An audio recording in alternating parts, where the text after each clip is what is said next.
Hello all and welcome to another 1 vs 2. And of all the superhero franchises there are, the X-Men is certainly my favourite. Though I've never read any of the comic books, the TV series during the 90s was amazing and I still reckon it's got one of the greatest theme tunes ever. X-Men Evolutions was also a really good series and I love the films. Origins not so much, but seeing as I really like RPG games, an X-Men RPG would be right up my alley, and X-Men Legends was just that. It was a great game. Because it was quite successful, it ended up spawning a sequel, X-Men Legends 2, Rise of Apocalypse. Though both games are very similar, they are also very different, but they are both great. But which one's best? Well, let's find out. The basics of the games is essentially the same. You fight bad guys, complete missions, gain experience, level up and save the world, but that's where the similarities end. Even if something appears in both games, there are differences. There will be a few spoilers along the way, but nothing major. Before we get into the main meat of the games, I'm going to talk a bit about the graphics, seeing as to me that's one of the least important aspects of a game. During gameplay, the games look pretty much the same, Legends 2 probably having a little bit more attention to detail. There are some cinematics in both games that look amazing. Sure, they're slightly dated now, but it's still really good. However, there are times, especially in Legends, where the characters look like animated stickers. At least Legends 2 manages to improve on that front, so they do look half decent. But there's more important aspects to a game, like the plot. Legends starts off revolving around Alice and Cressmere, a mutant with the ability to control magma who the Brotherhood tried to kidnap. Mind if I cut in? And no, the jokes don't get any better. So you start off as Wolverine, but soon meet up with Cyclops and fight your way through the streets following a path of destruction left by Blob to rescue Allison.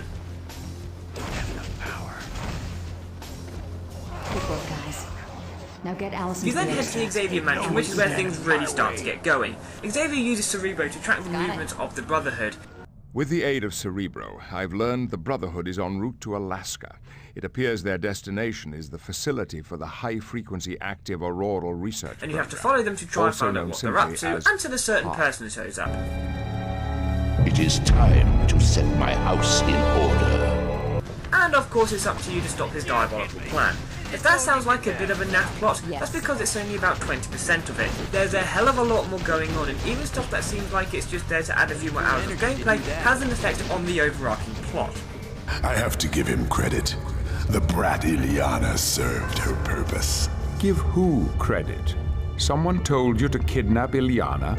No one would dare give an order to Shadow King. I was advised that stealing the child would lure you into my world. And here you are. When you find out the who, why, how, and the impact that has on the overarching plot, it's a huge twist, and there are some great ones throughout the game. Legends 2 revolves around Apocalypse and seems to be loosely based on the 12 story, which incidentally I would love to see made into a film. He's deciphered glyphs from a temple that are instructions on how to build a machine which can be powered by 4 mutants with harmonic DNA to grant someone a vast amount of power which Apocalypse wants to use to take over the world. I will weed out the weak and inferior, so that only the strong survive. The X-Men and Brotherhood team up to fight a common enemy and try to stop Apocalypse's plan. If that plot sounds pretty unimpressive, that's because it is.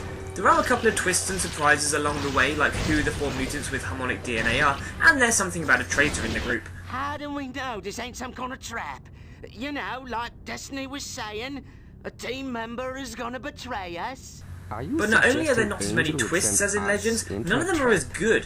When you find out who the traitor is, you'll probably just go, oh, okay, rather than, no! But that's mostly down to the mission briefing setup. You know, the little guy's got a point. In Legends, before you go on a mission, you activate the computer, the briefing begins giving you details on where you're going, why, and everything ties nicely together. X-Men, I apologize for the telepathic intrusion, but from data gained at the HARP facility, I believe we've determined where the Brotherhood will strike next.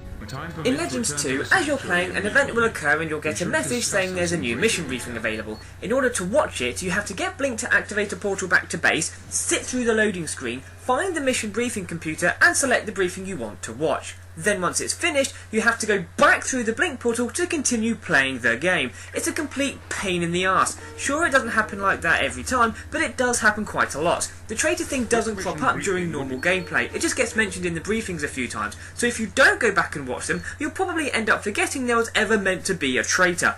But To give credit where credit's due, because the Brotherhood and X-Men are trying to work together, there are a few arguments. The worst you've thrown at us, so it's not like Apocalypse is gonna slow us down.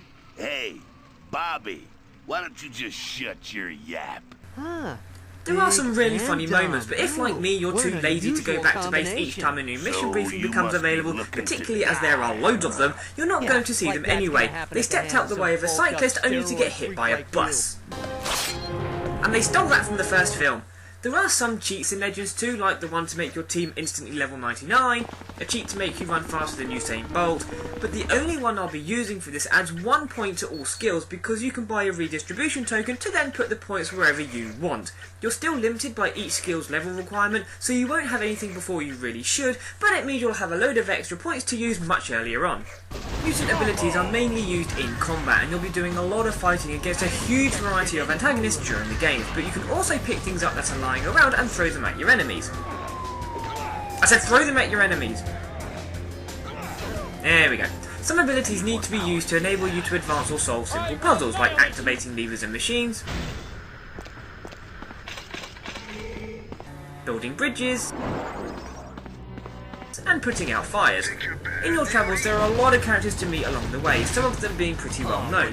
In Legends they all have a role, from Marrow and the Morlocks to Moira McTaggart on Muir Island, whether they're there to advance the story or just to give an insight into the characters. Everyone is worth talking to.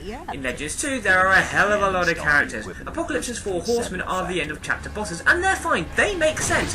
There are so many stage bosses it's ridiculous. To name some: Grizzly, Zealot, Lady Deathstrike, Garrock, Sauron, Omega Red, and whatever the fuck that is. The name's Sugar Man, though I know you don't know. You know? But none of them are really that difficult. Sure, I'm using that cheat so my team is slightly more powerful than they would normally be, but even if they were half as powerful as they are, the bosses still wouldn't be much of a problem. And that's just the bosses. Then there's the regular NPCs like Blob, Kazar, Banshee, Black Queen, Destiny, Kitty Pryde, and that's only a fraction of the people that actually appear. That is preposterous. I agree, there are just far too many, and although they do have some reason for being there, because there are so many, you probably won't care. However, there are some funny moments to be had, especially when Deadpool turns up, but depending on who's in your team can affect the conversations, and some of them are really entertaining. Yeah, you're that smart aleck, Bobby Drake. I knew you were young, but wow, are you even old enough to drive? Yes, I'm old enough to drive. I've had a license for... Shut up, Grizzly. Just shut up and hand over that computer node. Or at least try to be. There are a few cutscenes in Legends where things happen that sort of make you think, ooh, or are just impressive to watch. Stop fighting! Stop it right now! Stop! Stop!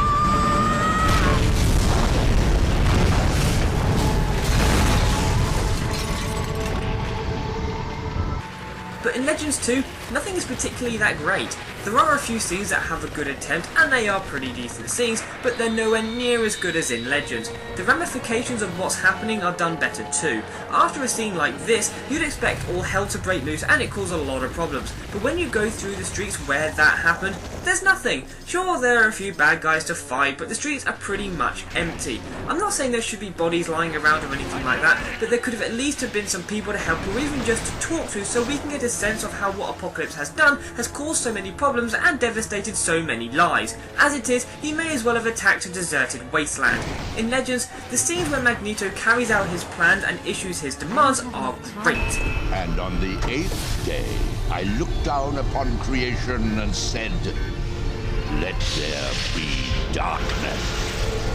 You set these events in motion the first time you laid hands on one of us. You have always looked down upon mutants, feared us, hated us. And now you shall reap what you have sown. The decision is yours. Will a new day dawn where my children will no longer hide in fear, or will it be forever night? If my demands are met, the sun will shine again. If I am defied, the chill you feel now will become the endless winter of your discontent. The choice is yours. As you can imagine, all hell breaks loose. On the streets, sentinels have begun openly hunting mutants and you have to help them. There are also rioters and fires all over the place and it's up to you to sort it all out. Even if the people you're rescuing don't always notice the ambulance that's right in front of them.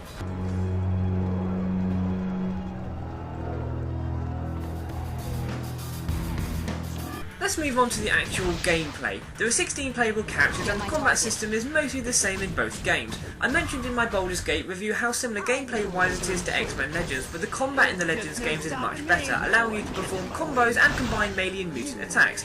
Each time you level up, you gain points to increase your abilities. In Legends, you have 2 offensive, 1 support and 1 extreme ability. I'll explain more about extreme abilities later. There are other things you can increase which vary depending on the character, so you can personalise them for your own playstyle, even if you are a little limited.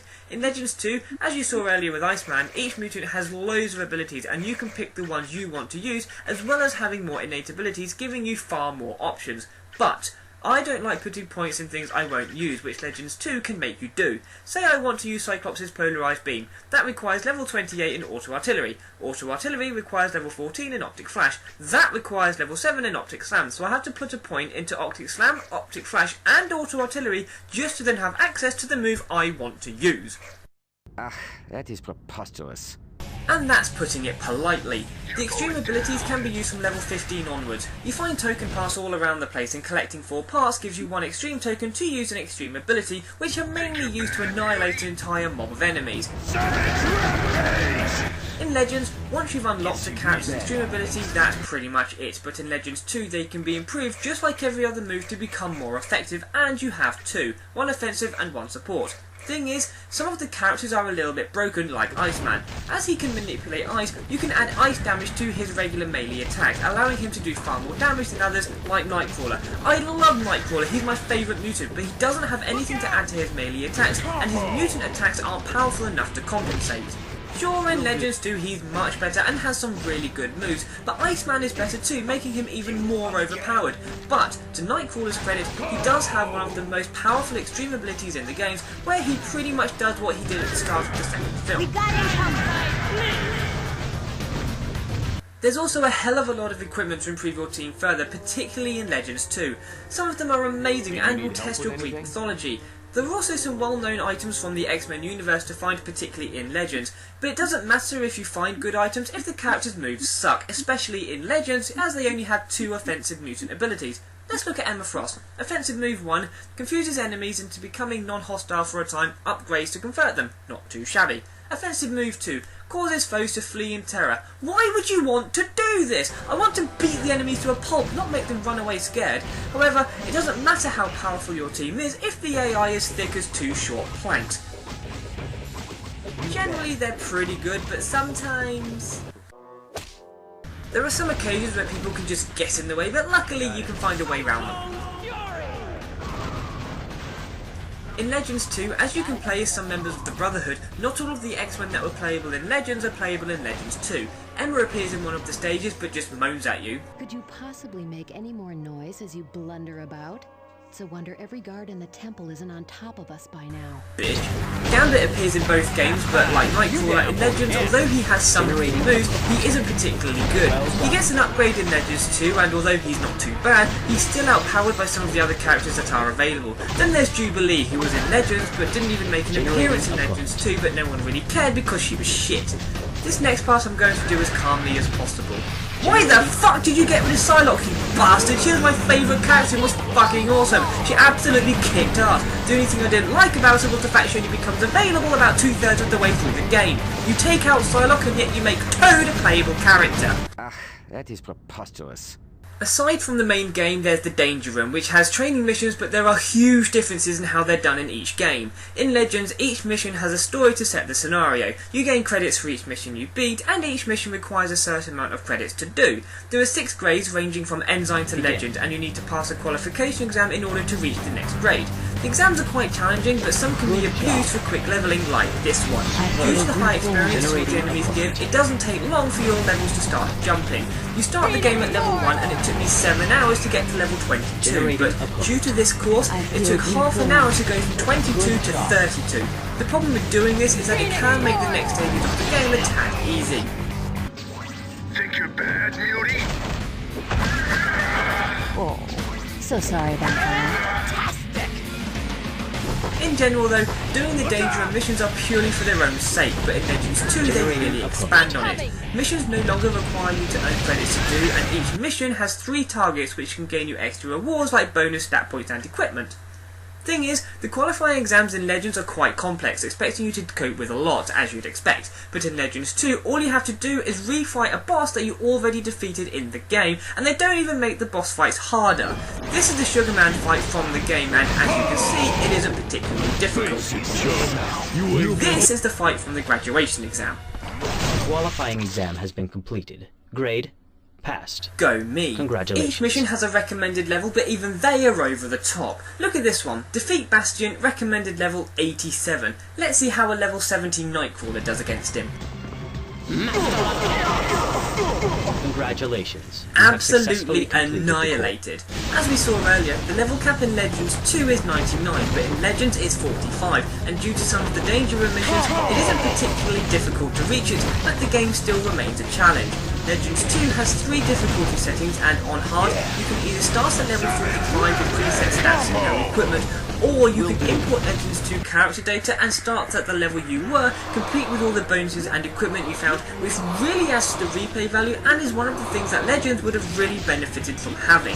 However, due to the stat bonuses you can find and the high level cap, the game becomes easy pretty quickly, even on hard and before you reach the level cap, which is largely due to some of the equipment you can get. My old friend Nightcrawler gets shafted with this too. Let's have a look at some of the equipment you can earn that are unique to certain mutants.